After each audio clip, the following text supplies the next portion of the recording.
Compare charter and traditional schools. As parents try to decide whether to move their children to a charter school, they often seek to compare the similarities and differences between these schools and traditional schools. In some cases, educators, politicians, and even media also seek to make comparisons between the two schools as well. There are several ways to compare the two, including the following: research data depending upon the school system and the length of time a charter school has been open. There may be some research data available for people to peruse. The majority of data regarding this subject has typically been gathered through questionnaires and surveys that have been filled out on a strictly voluntary basis. How accurate is this data?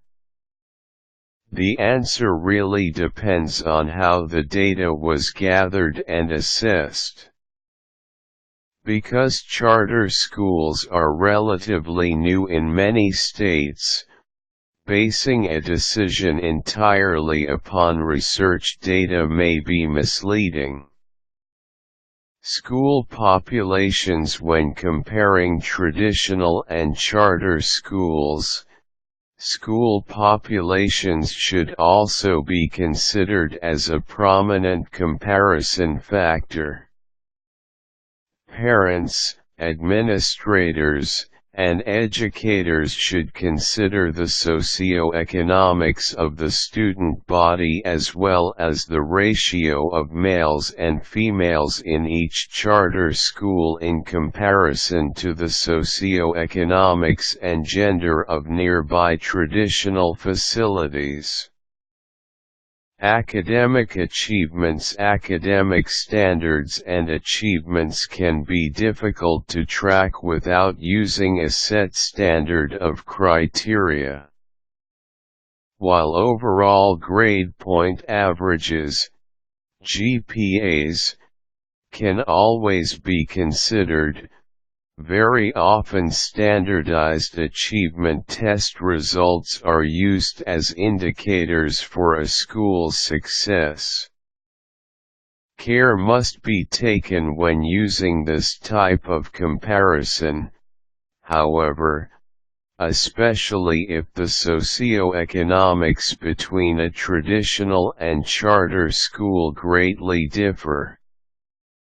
In some cases, the results are issued over a set period of time, and students are tracked not only according to their initial test results but also regarding their improvement or decline in specific areas of study. Special education services: the laws governing special education continue to demand stricter documentation and interpretation. Because of this, some charter schools may not offer as many services and/or certified faculty due to lack of funds.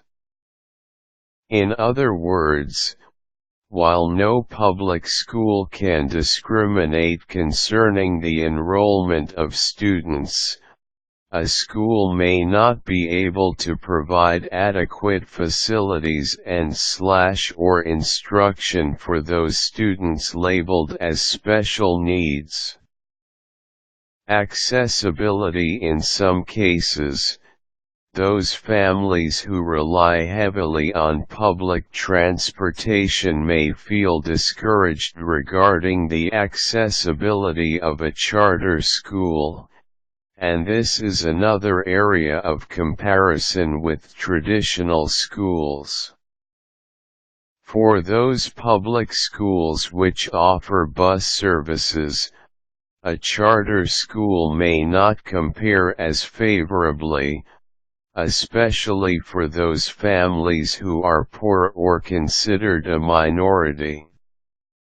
Student/teacher ratios. Student/teacher ratios typically factor into comparisons made between charter and traditional schools. While charter schools may be smaller in size, the faculty may also be smaller, and this could affect rates of comparison as well.